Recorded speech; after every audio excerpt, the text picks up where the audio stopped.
Good morning प्यारे बच्चों। आप सभी का ऑनलाइन कक्षा में मैं हार्दिक स्वागत करता हूं।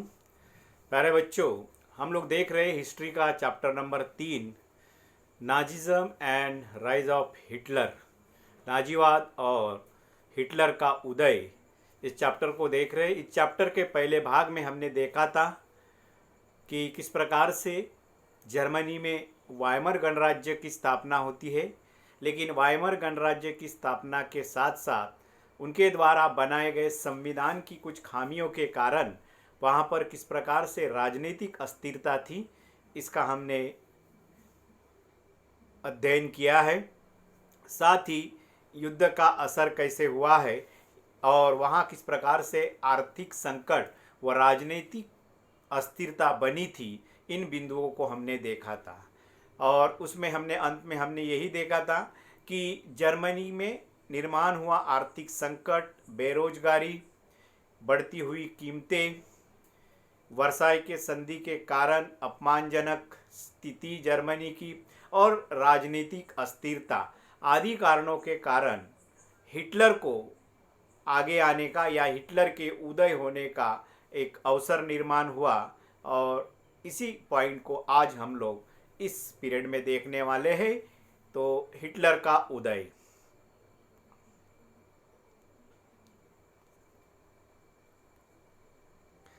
हिटलर्स राइज टू पावर, किस प्रकार से वो सत्ता में आता है, उसको हम लोग देखेंगे। तो प्यारे बच्चों, जर्मन की अर्थव्यवस्था, वहाँ की राजनीति और समाज में गहराते जा रहे जो संकट, इसके कारण ही हिटलर का सत्ता में पहुंचने का रास्ता साफ हुआ। अब वो कौन से कारण थे जिसके कारण हिटलर वहाँ का सत्ताधीश बना, तानाशाह बना? तो सबसे पहले हम लोग देखेंगे थोड़ा हिटलर के शुरुआती दौर की जानकारी हम लोग देखेंगे कि हिटलर पहले क्या था और कहाँ से उसने शुरुआत की थी। तो हिटलर का शुरुआती दौर, वैसे हिटलर का जन्म 1889 में ऑस्ट्रिया में हुआ था। 1989 में ऑस्ट्रेलिया में हुआ था।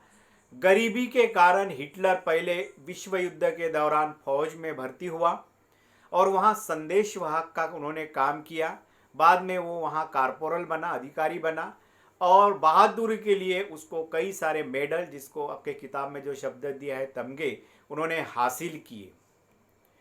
जर्मन सेना की पराजय, प्रथम विश्व युद्ध में जो जर्मन सेना की पराजय हुई थी और जो अपमानजनक वर्साई की संधि जर्मनी पर थोपी गई थी, जिसके तहत जर्मनी के कई सारे भूभाग, प्रदेश, संसाधनों के प्रदेश, ये मित्र राष्ट्रों ने आपस में बांट लिए थे। और सबसे महत्वपूर्ण बात, हर्जाने के रूप में जो 6 अरब राशि जर्मनी को मित्र राष्ट्रों को देनी थी, इसके कारण हिटलर के मन में काफ़ी असंतोष था, काफ़ी मित्र राष्ट्रों के खिलाफ काफ़ी रोष था और गुस्सा था। और इसी का परिणाम हिटलर फिर उस दिशा में अपना कार्यक्रम चलाता है। 1919 में उसने जर्मन वर्कर्स पार्टी की सदस्यता ली। एक छोटी सी पार्टी थी ये जर्मनी में, वर्कर्स पार्टी की, लेबर पार्टी की। और धीरे धीरे बाद में इस संगठन पर उन्होंने अपना नियंत्रण स्थापित किया और उसे उन्होंने नेशनल सोशलिस्ट पार्टी का नाम दिया। बाद में इसी पार्टी को नाजी पार्टी के नाम से जाना जाता गया। 1923 में हिटलर ने बवेरिया पर कब्जा करने, बर्लिन पर चढ़ाई करने और सत्ता पर कब्जा करने की योजना बना ली। तो ये जो नाजी पार्टी का जब नाम दिया गया, नेशनल सोशलिस्ट पार्टी के ने क्या किया हिटलर ने कि बवेरिया एक प्रदेश है, वहाँ पर कब्जा करने और बर्लिन वहाँ की राजधानी थी, तो वहाँ पर कब्जा करके सत्ता हाथ में लेने की उन्होंने को योजना बना ली थी। लेकिन उसमें वो असफल रहा, उसे गिरफ्तार कर लिया गया और उसके खिलाफ देशद्रोह का मुकदमा चलाया, लेकिन कुछ समय बाद उसे रिहा कर दिया गया। महामंदी के दौरान नाजीवाद जनता को अपने तरफ आकर्षित करने में सफल हुआ। प्यारे बच्चों, आप लोग जानते हैं 1929 में अमेरिका में जो वॉल स्ट्रीट शेयर बाजार हो, मार्केट जो है, वो कोलैप्स हो गया था, जिसके कारण उसका प्रभाव विश्व में हुआ और विश्व में एक आर्थिक महामंदी की शुरुआत हुई। एक तो प्रथम विश्व युद्ध के कारण आर्थिक रूप से पहले ही कमजोर हो गए थे और उसी में ये आर्थिक मंदी आ गई, जिसके कारण विश्व के हर एक देश प्रभावित हुए थे। तो इस आर्थिक महामंदी के कारण जर्मनी में कई सारी समस्याएं निर्माण हुई। जैसे आप लोगों ने इसके पहले भी देखा है कि उन्हें हर्जाने के रूप में देने के लिए पैसे नहीं थे, कागजी नोट बनाए, उसका अवमूल्यन हुआ, बेरोजगारी 60 लाख लोगों तक बैठ के चली गई थी, लोगों के पास पैसा नहीं था, सारे व्यापार व्यवसायियों के कामकाज पूरी तरह से बंद हो गए थे, किसान अपनी फसल बेचने के लिए कम मूल्य में बेचने के लिए मजबूर हो रहे थे, ऐसे कई सारी समस्याएं थी। तो महामंदी के दौरान नाजीवाद जनता को अपने तरफ आकर्षित करने में सफल हुआ और ये नाजीवाद के नेतृत्व में, हिटलर के नेतृत्व में फिर जर्मनी में एक जन आंदोलन चला और बाद में वो सत्ताधीश बना। लोग आर्थिक संकट के कारण डरे हुए थे। ऐसे समय नाजी ने अपना एक प्रोपोगंडा मतलब प्रचार करने की कला, कोई भी बात लोगों तक पहुंचाने की एक विशेष योजना के तहत लोगों तक पहुंचाया जाता है और लोग फिर उसके ऊपर प्रचार इतना होता है कि लोग उसके ऊपर विश्वास करने लगते। 1914 के इलेक्शन में हमारे देश के उस समय के नेता वर्तमान प्रधानमंत्री नरेंद्र मोदी जी ने जिस प्रकार से पूरे भारत में प्रचार सभाएं ली और लोगों को एक विश्वास होने लगा कि उसमें उन्होंने नारा दिया था कि अच्छे दिन आएंगे, ठीक है, तो इस प्रकार से काला धन वापस आएगा वगैरह कई सारे उनके वहाँ पर वादे थे। वो बात अलग है कि वो पूर्ति हुई या नहीं है, हम उसमें नहीं जाना है, लेकिन मैं आपको यहाँ उदाहरण इसलिए दे रहा हूँ कि इसके कारण लोग इतने प्रभावित हो गए कि भारी मात्रा में उस पार्टी को बहुमत से मतलब जनता ने चुना। लगभग 25-30 साल के गैप के बाद में पहली बार कोई भारत में एक 1989 के इलेक्शन के बाद में पहली बार लगभग एक गवर्नमेंट बनी थी जो बहुमत वाली, किसी एक दल को बहुमत वाली सरकार सेंट्रल में बनी थी। तो प्यारे बच्चों, यहीं पर वहीं पर बात थी कि ये नाजी पार्टी, खासतौर पे हिटलर की इनकी एक विशेषता थी कि ये भारी मात्रा में प्रोपेगेंडा करते थे, प्रचार करते थे और उस प्रचार के माध्यम से उन्होंने जर्मनी के लोगों को एक सपना दिखाया था कि अगर हम लोग सत्ता में आएंगे तो जर्मनी को एक बेहतर भविष्य का निर्माण करेंगे, लोगों को हम लोग रोजगार देंगे, जितने भी वो वादे थे आगे हम लोग देखेंगे। तो जनता को एक विश्वास होने लगा कि शायद हिटलर या नाजी लोग, यहाँ पर हिटलर और नाजी मतलब पैरेलल है, जहाँ हिटलर नाजी बोलते हैं वहाँ हिटलर है और हिटलर बोलते हैं वहाँ नाजी है। तो बेहतर भविष्य की उम्मीद दिखाई दे रही थी। 1929 ने नाजी पार्टी को संसद के चुनाव में महज 2.6% वोट मिले। जब 1929 में इलेक्शन हुआ तो उसमें मात्र 2.6% वोट मिले, लेकिन 1932 आते आते यह देश की सबसे बड़ी पार्टी बन चुकी थी और 37% वोट मिले।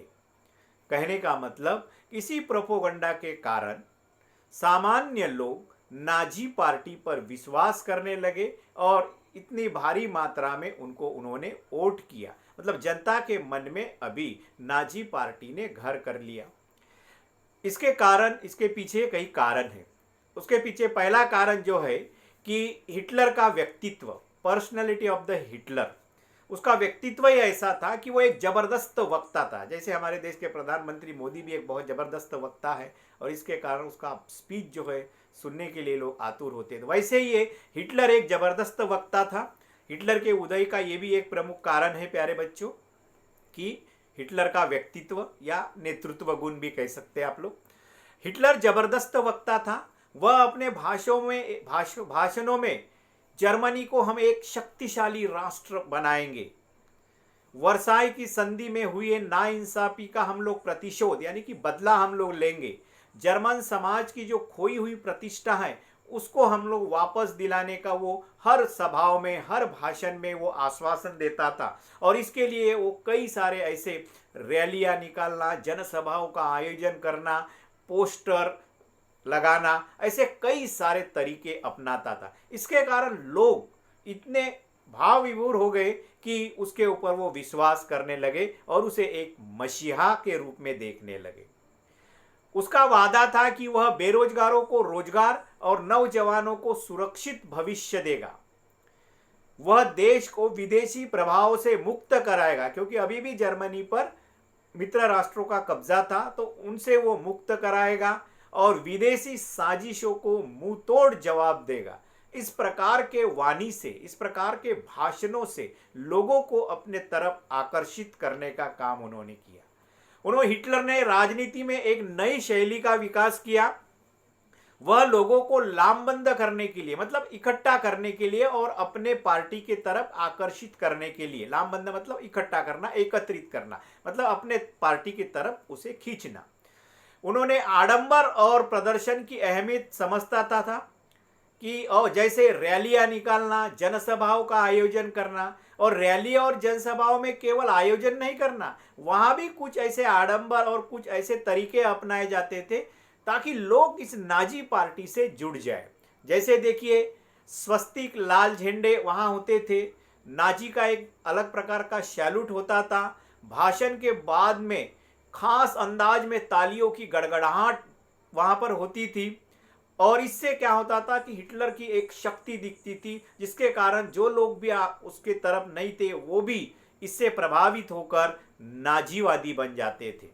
तो इस प्रकार से ये राजनीति में एक नई शैली का उन्होंने विकास किया। नई शैली है मतलब रैलियां निकालना, जनसभाओं का आयोजन करना, भाषण करते समय या सभाओं में तालियों की गड़गड़ाहट, अलग प्रकार के सैल्यूट और वो सारे वादे जो जर्मनी को वो देना चाहता था, ये सारे प्रदर्शन वो करता था। ये सारे नए तरीके थे। परिणाम क्या हुआ देखिए, इसके कारण हिटलर एक मसीहा, एक जर्मनी का रक्षक, वह जनता को तबाही से उबरने वाला एक अवतार के रूप में नाजीवादियों ने हिटलर को पेश किया कि अगर जर्मनी को बचाना है, जर्मनी को अगर इस समस्या से बाहर निकालने की क्षमता अगर किस में है तो वो केवल हिटलर में है। और इस प्रकार से हिटलर को एक मसीहा के रूप में, जर्मनी के लोगों के रक्षक के रूप में और जर्मनी के लोगों को तबाही से बाहर निकलने वाला एक अवतार के रूप में हिटलर को पेश किया। और इस प्रकार से हिटलर ये लोगों का एक आकर्षण का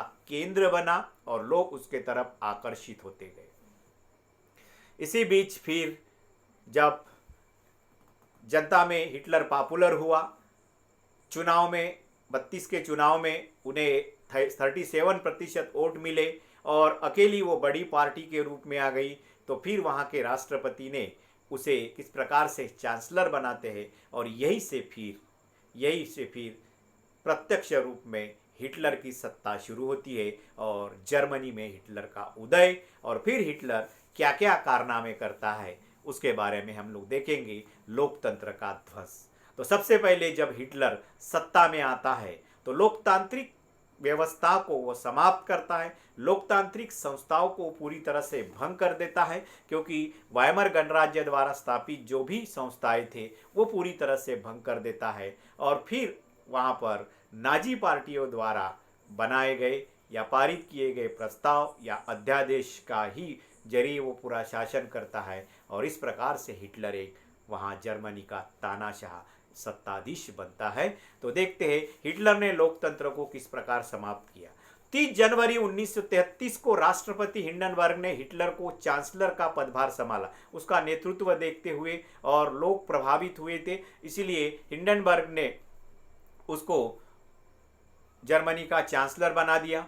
मंत्रिमंडल का ये शक्तिशाली पद होता था। तब तक नाजी पार्टी रूढ़िवादियों को भी अपने उद्देश्यों से जोड़ चुकी थी। सामान्यतः रूढ़िवादी नाजीवादी के साथ में नहीं थे, लेकिन इन रूढ़िवादियों को भी लगा था कि नहीं, फिर से ये अगर हिटलर के नेतृत्व में जर्मनी को पहले वाले अगर अधिकार मिलते हैं और एक शक्तिशाली राष्ट्र के रूप में उभरने में हिटलर अपना योगदान देता है, तो इसीलिए ये रूढ़िवादी लोग भी इनके खेमे में चले गए। सत्ता हासिल करने के बाद हिटलर ने लोकतांत्रिक शासन की संरचना और संस्थाओं को भंग करना शुरू किया। तो देखिए यहाँ से उसका सही मायने में काम शुरू होता है। तो सबसे पहले उन्होंने लोकतांत्रिक शासन संरचना यानी कि लोकतांत्रिक जो डेमोक्रेटिक स्ट्रक्चर था उस व्यवस्था को उन्होंने समाप्त किया और उसके द्वारा स्थापित जो भी संस्थाएं थी उसे भंग कर दिया। फरवरी माह में संसद में हुए रहस्यमय, तो वहाँ पर फरवरी में 1933 में एक रहस्यमय अग्निकांड हुआ जिसमें संसद राइक्सटाग जो है जलकर राख हो गई। इसे रहस्यमय इसीलिए है क्योंकि अभी ये किसने किया ये अभी तक इसका कोई पता नहीं है, तो इसके इसलिए इसको रहस्यमय अग्निकांड कहा जाता है। और ये हिटलर के लिए फायदेमंद साबित हुई क्योंकि वो नहीं चाहता था कि ये डेमोक्रेटिक पार्लियामेंट रहे। तो अग्निकांड से हिटलर का रास्ता साफ हो गया और 28 फरवरी 1933 को उन्होंने जारी किए अपने अग्नि अध्यादेश, जिसको फायर डिक्री के नाम से जाना जाता है, ये कानून के जरिए उन्होंने सबसे पहले लोगों की अभिव्यक्ति यानी कि विचार व्यक्त करने की स्वतंत्रता, प्रेस यानी मीडिया व सभा करने की आज़ादी पर रोक लगा दी। ये एक लोकतंत्र के खिलाफ उसका पहला कदम था। इसके बाद उन्होंने कम्युनिस्टों को, क्योंकि वो कम्युनिस्टों के खिलाफ था, क्योंकि रूस उनके विरोधी थे और रूस ने प्रथम विश्व युद्ध में ही पराजित करने में महत्वपूर्ण भूमिका निभाई थी और इसीलिए वो कम्युनिस्टों का बहुत ही विरोधी था। रातों रात उन्होंने कंसंट्रेशन कैंपों में बंद कर दिया और इसके साथ 52 किस्म के लोगों को दमन किया, मतलब अलग अलग 52 किस्म के यानी कि समूह के लोगों को उन्होंने दमन किया। न केवल हम तो हिटलर के बारे में केवल यहूदियों का दमन के बारे में जानते हैं, लेकिन नहीं, ऐसे 52 किस्म के लोग थे जो आर्य नहीं थे। ऐसे 52 किस्म के समुदायों का उन्होंने दमन किया, उन्होंने उनकी हत्याएं की, बर्बरतापूर्वक उसको उन्होंने मारा। अमानवीय तरीके का ये उच्चतम बिंदु था जो हिटलर द्वारा किया गया था। तो कंसंट्रेशन कैंप किसे कहा जाता है? एक ऐसा स्थान होते थे जहां बिना कानूनी प्रक्रिया के लोगों को कैद रखा जाता था। ये कैंप बिजली का करंट दौड़ते कटीले तारों से घिरा होता था। अगर कोई भागने की कोशिश करता है तो तार से, करंट से वो मर जाता था। तो इस प्रकार से उन्होंने लोकतंत्र का एक प्रकार से वहां पर समाप्त किया। उसके बाद में उन्होंने इनेबलिंग एक्ट वहां लागू किया। विशेषाधिकार अधिनियम, ये क्या था, इसके शर्त क्या थे? देखिए, हिटलर ने 3 मार्च 1933 को विशेषाधिकार अधिनियम पारित किया। इस कानून के जरिए जर्मनी में तानाशाह शासन व्यवस्था स्थापित हुई। हिटलर के हाथ में पूरी सत्ता आई। इस कानून ने हिटलर को संसद को हाशिए पर धकेलने और केवल अध्यादेशों के जरिए शासन चलाने का निरंकुश अधिकार प्राप्त हुआ। तो इस कानून से हिटलर को संसद को हाशिए पर मतलब अलग थलग, उसकी कोई राय नहीं लेना है और ना ही उसके साथ कोई विचार विमर्श करना है। तो संसद को उन्होंने पूरी तरह से अलग कर दिया, यानी कि उसे कोई अधिकार नहीं रखे और केवल अध्यादेश, यानी कि स्वयं हिटलर ही अपने ही अध्यादेश निकलता था, आदेश निकलता था, वही आदेश वहां का कानून बन जाता था। इसके कारण हिटलर जर्मनी का एक निरंकुश जो है शासक बन गया, तानाशाह बन गया। निरंकुश मतलब जिसके ऊपर किसी का अंकुश नहीं, ना पार्लियामेंट का ना किसी का। तो इस प्रकार से ये एक निरंकुश तानाशाह हिटलर बन गया।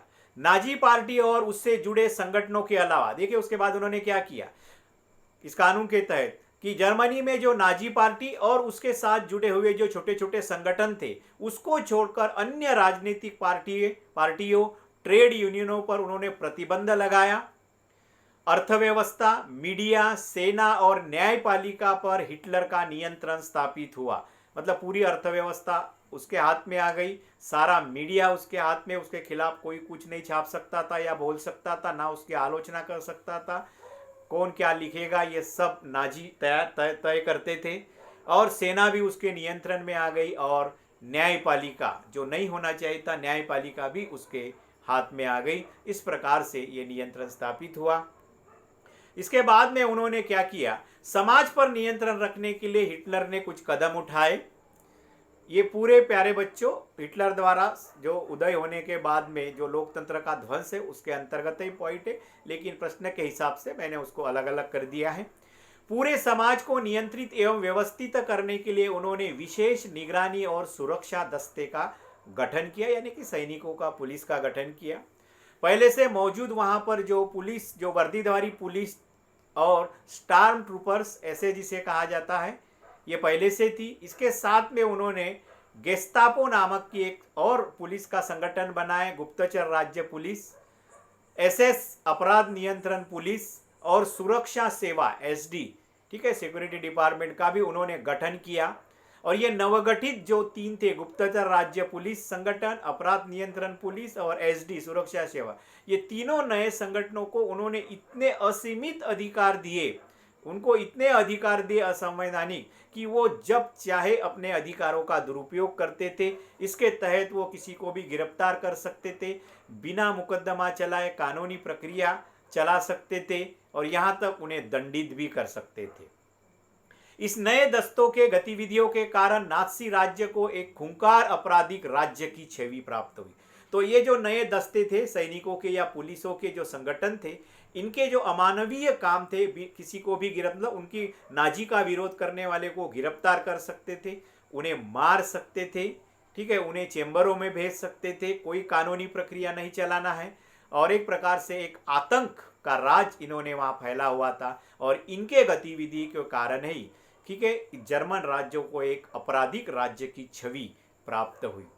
ये नए दस्ते किसी को भी गिरफ्तार कर सकते थे या उसे यातना गृह में भेज सकते थे। यातना गृह बनाए गए थे जहाँ पर उन्हें मारा जाता था या यातनाएं दी जाती थी सामूहिक रूप से। तो इस प्रकार से ये लोकतंत्र के विध्वंस करने का काम हिटलर ने किया और सत्ता में आने के बाद में वह जर्मनी का वो तानाशाह है। अब उन्होंने अपना जो लक्ष्य है किस पर केंद्रित किया कि जर्मन के पुनर्निर्माण के लिए जर्मनी की एक राजनीतिक जो अस्थिरता थी वो तो एक प्रकार से दूर हो गई, जो उन्होंने अपने हाथ में सत्ता लिया, लेकिन आर्थिक संकट और वो वर्साई के संधि का अपमान का बदला, ये दो चीजें अभी भी उनके सामने थी और उसके लिए उन्होंने जर्मनी का पुनर्निर्माण करने के लिए कुछ निर्णय लिए। तो उसके लिए सबसे पहले आवश्यकता जर्मनी की अर्थव्यवस्था को मजबूत करना, क्योंकि जर्मनी में पूरी तरह से आर्थिक संकट आ चुका था, ये हमने देखा है। तो अर्थव्यवस्था में सुधार लाने के लिए हिटलर ने कौन से कदम उठाए? तो उसके लिए हिटलर ने अर्थव्यवस्था में सुधार लाने की जिम्मेदारी उसके एक सहयोगी हाल्मार शाक्ट को इसकी जिम्मेदारी सौंपी। शाक्ट ने सबसे पहले सरकारी पैसे से चलाए जाने वाले रोजगार संवर्धन कार्यक्रम के जरिए 100% उत्पादन और 100% रोजगार उपलब्ध कराने का लक्ष्य रखा और इसी के कारण, इस योजना के कारण मशहूर जर्मन सुपर हाईवे जो है विश्व में और जनता की जो कार फॉक्सवैगन जो है, इस कंपनी को, इस परियोजनाओं का जो निर्माण हुआ इसी कार्यक्रम के तहत हुआ। आगे चलकर शाक्स ने हिटलर को सलाह भी दी थी कि सेना व हथियार पर ज़्यादा पैसा खर्च न किया जाए, क्योंकि अभी भी जर्मनी का आर्थिक संकट टला नहीं है, अभी भी सरकारी बजट घाटे में चल रहा है। लेकिन ऐसे राष्ट्र के खिलाफ बोलने वाले या हिटलर के नीतियों के खिलाफ बोलने वाले व्यक्तियों को हिटलर पसंद नहीं करता था और इसीलिए उन्होंने तुरंत उसे हाल्मार को पूरी तरह से पद से हटा दिया। और फिर हिटलर ने अपनी जो दूसरी इच्छा है, यानी कि अपने वर्साई के संधि का बदला और अन्य प्रदेशों पर कब्जा करके, ठीक है, वहाँ पर जर्मनी का विस्तार करना, इसके लिए उन्होंने विदेश नीति शुरू की। और वो विदेश नीति क्या थी वो देखते हैं। 1933 में हिटलर ने सबसे पहले लीग ऑफ नेशन से वो अलग हो गया। 1936 में राइनलैंड पर उन्होंने दोबारा कब्जा किया और एक जन एक साम्राज्य एक नेता के नारे के आड़ में 1938 में उन्होंने ऑस्ट्रिया को जर्मनी में मिला लिया। इसके बाद चेकोस्लोवाकिया के कब्जे वाले जर्मन भाषी सुडेनलैंड प्रांत पर कब्जा किया और फिर पूरे चेकोस्लोवाकिया को हड़प लिया। तो इस प्रकार के विस्तार की नीति और अपने वर्साई के संधि का बदला लेने का काम शुरू किया, क्योंकि हिटलर का मानना था कि सारी समस्याओं का समाधान केवल युद्ध ही है, क्योंकि युद्ध के जरिए हम लोग कई सारे प्रदेशों पर कब्जा कर सकते हैं और जर्मनी को लगने वाले संसाधनों को इकट्ठा कर सकते हैं। और इसी के दिशा में सबसे पहले उन्होंने राइनलैंड पर कब्जा किया, बाद में ऑस्ट्रिया, उसके बाद में चेकोस्लोवाकिया को भी कब्जे में ले लिया। यूरोप के ज़्यादातर देशों में नाजी जर्मन का समर्थन करने वाली कठपुतली सरकारें बिठा दी उन्होंने, जहाँ पर उन्होंने अपने साम्राज्य स्थापित किए, वहाँ पर नाजी के समर्थक वाले लोगों को सरकारी बना दी। हिटलर ने आर्थिक संकट से निकलने के लिए युद्ध का विकल्प चुना। देखो प्यारे बच्चों, जो हाल्मार ने जो विकल्प बताया था कि नहीं, सेना पर व युद्ध पर ज़्यादा पैसा नहीं खर्चा करेंगे तो ही जर्मनी आर्थिक संकट से बाहर निकल सकती है। लेकिन हिटलर एक महत्वाकांक्षी था, उनके मन में अभी भी वो पूरे वर्साई के संधि का बदला लेना उसका एक सपना था, इच्छा थी, उसको पूरा करना था। और इसीलिए उसने आर्थिक संकट को बाहर निकालने के लिए उन्होंने जो विकल्प चुना, पर्याय चुना, वो था युद्ध। अब युद्ध क्यों चुना, उसके उन्होंने तर्क दिया। उनका मानना था कि अगर हम राष्ट्रीय सीमाओं का विस्तार करेंगे तो संसाधनों का भारी मात्रा में इकट्ठा कर सकते हैं और उन संसाधनों का उपयोग करके हम लोग देश का विकास कर सकते हैं, इनडायरेक्टली जर्मनी का विकास। और इसलिए उन्होंने ये विकल्प चुना। वह राष्ट्रीय सीमाओं का विस्तार करते हुए संसाधनों को इकट्ठा करना चाहता था। इसलिए 1939 में उसने पोलैंड पर हमला किया। इसकी वजह से फ्रांस और इंग्लैंड के साथ युद्ध शुरू हुआ।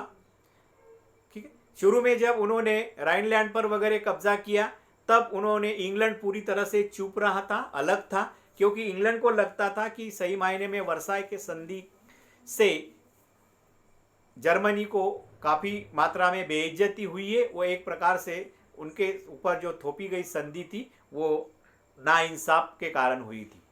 तो इसके कारण पहले इंग्लैंड चुप था, लेकिन जैसे ही इन्होंने पोलैंड पर अटैक किया और पोलैंड और उनके संबंध अच्छे थे तो फ्रांस और इंग्लैंड ने दोनों मिलाकर जर्मनी के खिलाफ युद्ध शुरू हुआ। सितंबर 1940 में जर्मनी ने इटली और जापान के साथ एक त्रिपक्षीय संधि की। जो 3 देश थे इसलिए इसको त्रिपक्षीय संधि, जिसके चलते अंतर्राष्ट्रीय स्तर पर हिटलर एक शक्तिशाली नेता के रूप में उभर कर सामने आया और 1940 तक हिटलर अपनी ताकत के शिखर पर था, मतलब शक्तिशाली सेना से लेकर सभी दृष्टि से। उसके बाद में उन्होंने क्या किया, इस युद्ध के समय में हिटलर ने अब अपने पूर्व यूरोप के बारे में उन्होंने नीतियां अपनाई कि एक पश्चिमी यूरोप में तो उनके युद्ध चले ही रहे थे, पोलैंड को अटैक किया था और खासतौर पे फ्रांस और इंग्लैंड के साथ युद्ध चल रहे थे, ये पश्चिमी यूरोप का हिस्सा हो गया। और पूर्वी यूरोप में जो था मुख्य देश वो था रूस।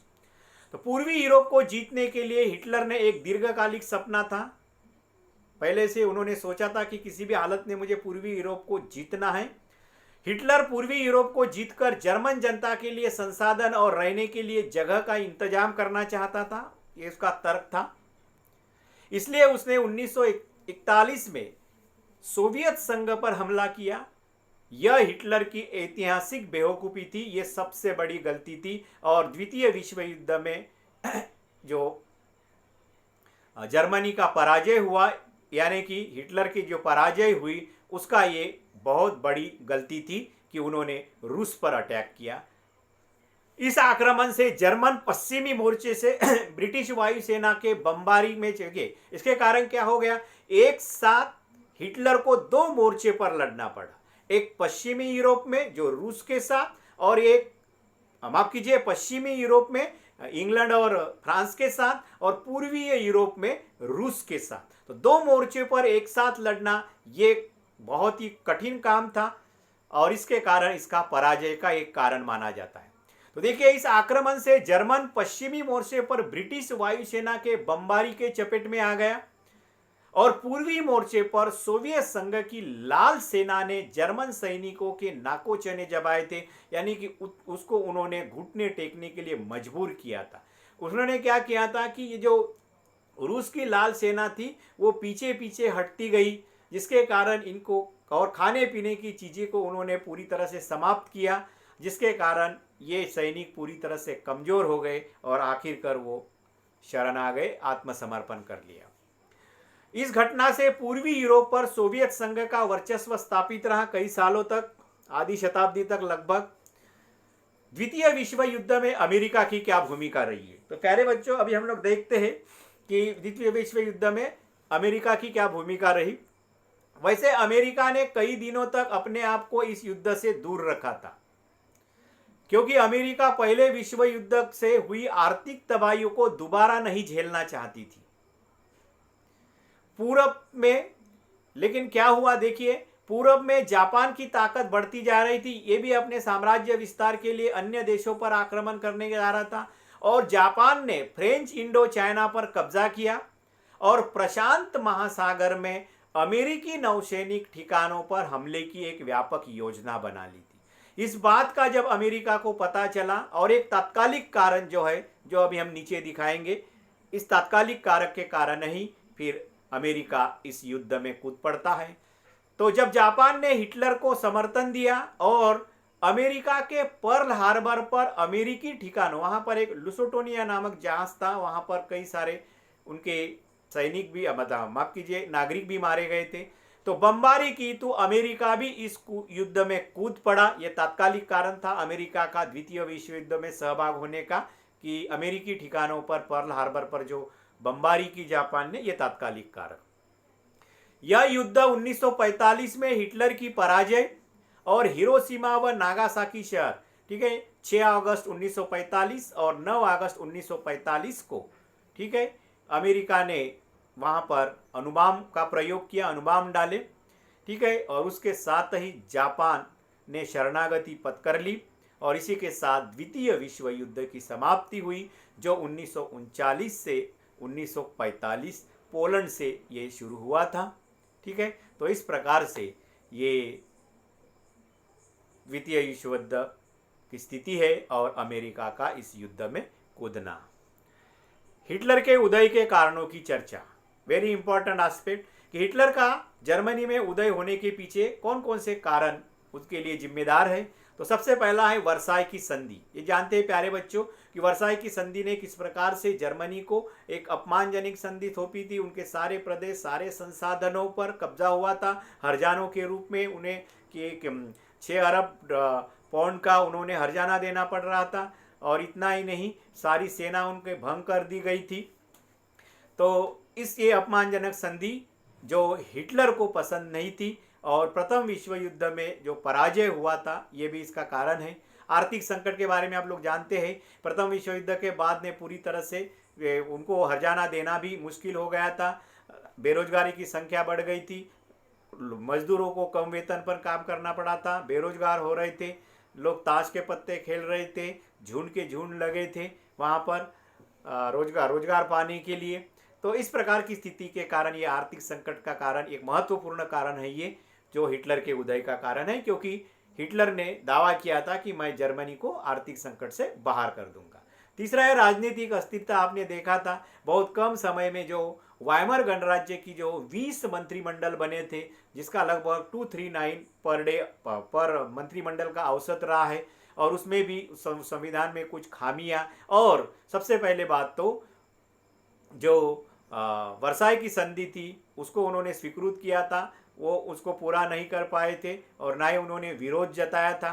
तो इस राजनीतिक अस्थिरता के कारण, मतलब जर्मनी को इस आर्थिक संकट व राजनीतिक संकट से बाहर निकालने के लिए वाइमर गणराज्य ने कोई खास प्रयास नहीं किए थे और ना ही उन्हें सफलता मिली थी। इसे हम लोग कहते हैं राजनीतिक अस्थिरता। इसी राजनीतिक अस्थिरता का फायदा हिटलर ने लिया, और हिटलर ने अपने व्यक्तित्व के माध्यम से, भाषण के माध्यम से, प्रचार के माध्यम से लोगों को आकर्षित किया और वहाँ वो सत्ताधीश बना। और हिटलर का व्यक्तित्व तो आप लोग जानते ही, ये बहुत अच्छा वक्ता था। उन्होंने राजनीति में नए प्रकार के एक कार्यक्रम शुरू किए गए थे, रैलियाँ निकालना, जनसभाओं का आयोजन करना, और वो बड़े बड़े वादे नौजवानों को, रोजगारों को आर्थिक संकट से बाहर निकालने की, और सबसे इम्पोर्टेंट कि जर्मनी का भविष्य को, ठीक है, हम लोग बेहतर बनाने का संकल्प उन्होंने जो लोगों के सामने रखा था, उसके कारण ही हिटलर का ये उदय हुआ।